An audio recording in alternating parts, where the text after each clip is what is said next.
We all know the story of Icarus, who flew too high and his wax wings melted and he fell to the ground and perished.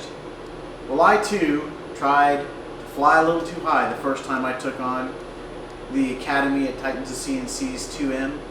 This is the failure, the death. It destroyed not only a nice piece of aluminum, but a carbide bit and my heart and jaws. However, unlike Icarus, I patched my wings and I decided to fly again. This time, I succeeded.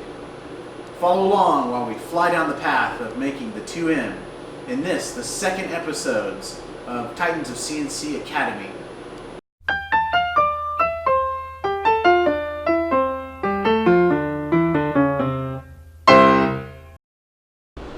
Alright, so I'm going to jump right into the cut video of the failed part, and we're going to talk about what happened, and then we'll go over what the procedure to make the good part was, and what I changed, and why I changed it. Torque. It's all about torque, baby. Alright, we're going to kick things off by switching over to Tool 1. I run my Heimer in Tool 12, so I always have an empty slot whenever I switch over. And this 2-inch shell mill, I really love this thing. It's done a great job. It's a 5-insert Mitsubishi shell mill. And this is also the first time I used the ring coolant from Skyfire. I like the idea of it. I think it is not quite wide enough for a lot of stuff. It's probably wide enough for many things, but for instance, I can't run like my drill bit chucks. Literally, you just can't get an angle to the actual cut from that ring. It's just not wide enough to get around the bulbousness. Now here's my Icarus moment.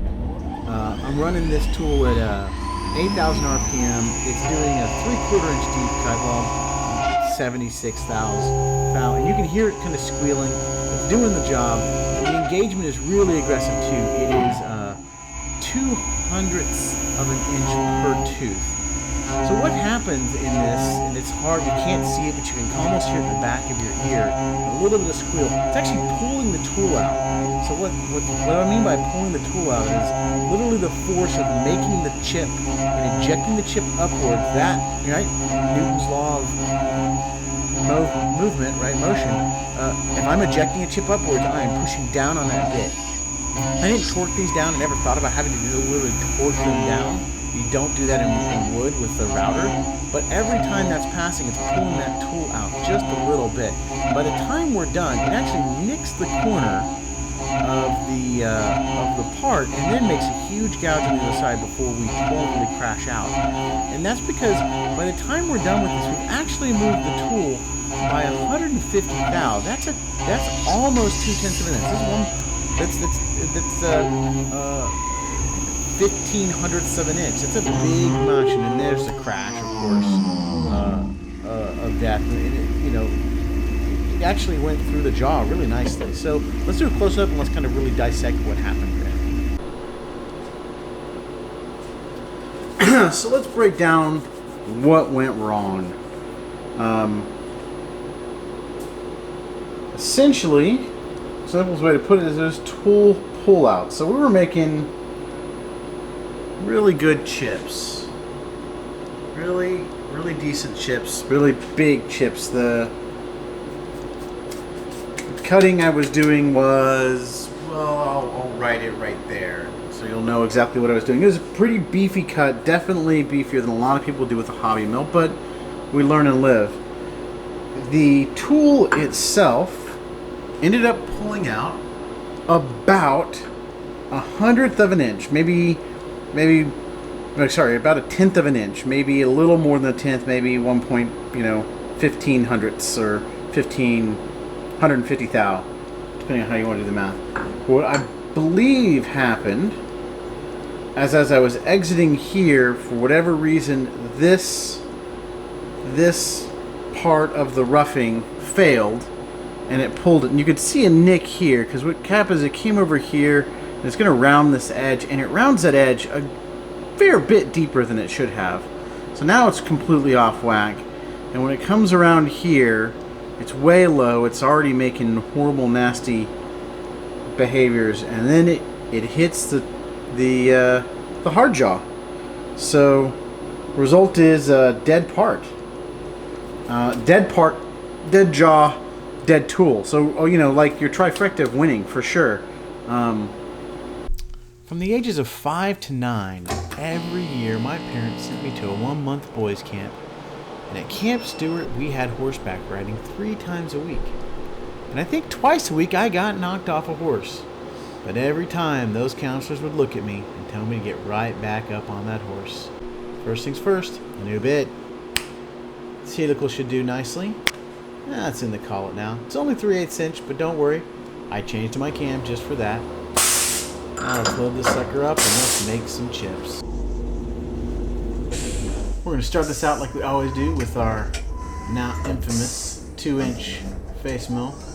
Just a quick pass. You've already seen this happen once successfully, so there's nothing magical here except, you know, boom! I don't want you to see anything. Somebody hit you with a lot of coolant. Actually, you know, I just need to figure out a good way to deal with that. But this is a pretty straightforward cut here, and like I said before, love this tool. Does a beautiful job. Can't say enough nice things about it. And then we're going to move on. And I'm not going to lie that given the failures I had, as I switched over to this 3/8 inch end mill, given what happened to the 1/2 inch, I was a little nervous.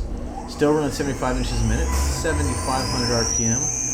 So still not a small cut. It was engagement was a 1/100th of an inch per tooth.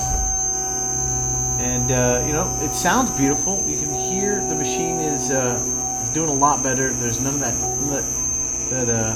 nastiness that was happening before. That nastiness I think was totally in the collet. I may come back around and do this whole part over again with a 1/2 inch and at 100 inches a minute. What you can hear is it's adapting. It's a nice, clean, solid sound of cutting. Good chips. And it kept adapting for a while. No reason to make you watch it all happen. So when we finish up this adaptive, we're going to switch over here in a bit. We're going to clean up this and it's a little bit of mess.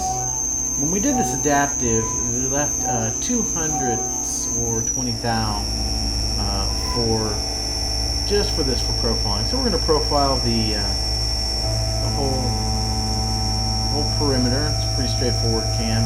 It's 5,000 at 5,000 RPM, and I want to say I did 25 or 50 inches a minute, maybe 25, because I wanted to make it nice and pretty. Here we profiled the edges and the base, actually just with a profile contour. So we did the contour, and then we give an extra layer. Pretty nice, straightforward. Once we got done with that, we switched over to our chamfer bit, and we're going to just chamfer all the edges. Nothing magical going on here, just, you know, being a responsible machinist and not wanting to cut people up. So just chamfer everything there, and then we're going to use the chamfer actually to pre-drill. And there's a little squeaky here. You hear that squeak? I'm not a huge fan, but when we switch over to the drill bit here, it works out all right. So drop the drill in, and the drill as well, you're going to notice the drill's a little squeaky as it enters. I'll only show you a couple of these, but here's that little squeak going on, and then it clears out and the chatter goes away. I'm not sure, maybe I didn't need to pre-drill those holes, but I didn't need to chamfer them, so 6 1 half dozen the other. Finally, we'll come over and we'll thread this sucker. These are form threads, which apparently are pretty okay for aluminum, but not a great idea for harder metals, because they actually deform the metal. But man, rigid tapping sure is a lifesaver. Just boom, boom, nice and clean. Makes a beautiful tap every time. For those things you can rigid tap. So I'm loving the idea of rigid tapping. That's been a really exciting feature on this machine that I've just enjoyed, and just love watching the VFD act like a servo. Of course, when you finish a side, you got to look at it. You got to enjoy it. Sexy. Yeah, I did just call it sexy. And here we just went ahead and flipped the part over. We're going to deck off the back. Took a couple of passes to get there because there was almost a 1/4 inch of material to get rid of, but the deck off went pretty fast. And after we decked it off, we re-zeroed and then chamfered the back. Once the back was chamfered nice and pretty, which technically makes this a 3/0 part, even though it's not really a 3/0 part, all things considered, we get a nice, beautiful part. So here it is. This is 2M. It turned out really great. I really can't say enough awesome things about the results. The little pile of chips there, just to give you an idea, it was making some good and meaty chips. So we were taking a good chunk. We were pushing them in 75 inches a minute at 100th of an inch a bit. And then you can see that surfacing is solid as well. So I hope you liked this video. If you did, thumbs up. If you didn't, thumbs down. And whether you liked it or not, go ahead and subscribe, because, you know, you might like another video.